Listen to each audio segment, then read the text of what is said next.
Hey everyone, welcome back to the channel. Today, we're diving into a hot topic that's stirring up quite the conversation in the financial world: former President Donald Trump's recent call for lower interest rates. Yes, you heard that right. In a post on Truth Social, he made a bold statement suggesting that interest rates should be lowered, linking it to some upcoming tariffs. Now, this is interesting for a couple of reasons. First, let's unpack what he's saying. Trump's call for lower interest rates is a significant shift from his previous stance. Remember when he was in office?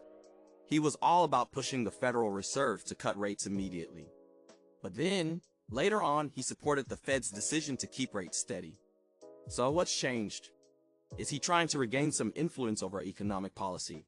Or is this just a strategic move as he eyes another presidential run? And here's where it gets even more intriguing. Federal Reserve Chair Jerome Powell just stated that the Fed isn't in a rush to cut rates, emphasizing the need to monitor inflation. This raises a big question: are Trump's calls for lower rates in direct opposition to the Fed's cautious approach? Could this lead to a conflict between the former president and the current economic policymakers? Speaking of inflation, let's take a moment to consider the implications of lowering interest rates. Lower rates can make borrowing cheaper, which sounds great, right?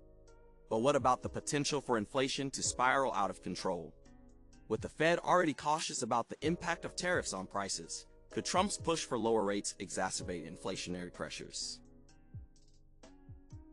Interestingly, market expectations suggest that the Fed will hold rates steady until mid-year, with some analysts predicting no further cuts in 2025. So, if Trump's call for lower rates doesn't align with the Fed's strategy, what does that mean for investors? Should they be worried about potential volatility in the markets? And let's not forget about the bigger picture here. Trump's comments come at a time when many are questioning the overall direction of the U.S. economy. Are we heading toward a recession? Or are we set for a recovery? The debates around tariffs, interest rates, and economic growth are heating up, and it's crucial for us to stay informed. So, what do you think about Trump's call for lower interest rates? Is it a smart move, or could it backfire? I'd love to hear your thoughts in the comments below. Let's rock and roll with this discussion, America. Don't forget to like, subscribe, and hit that notification bell for more updates on economic trends and controversies. Until next time, keep questioning and keep investing.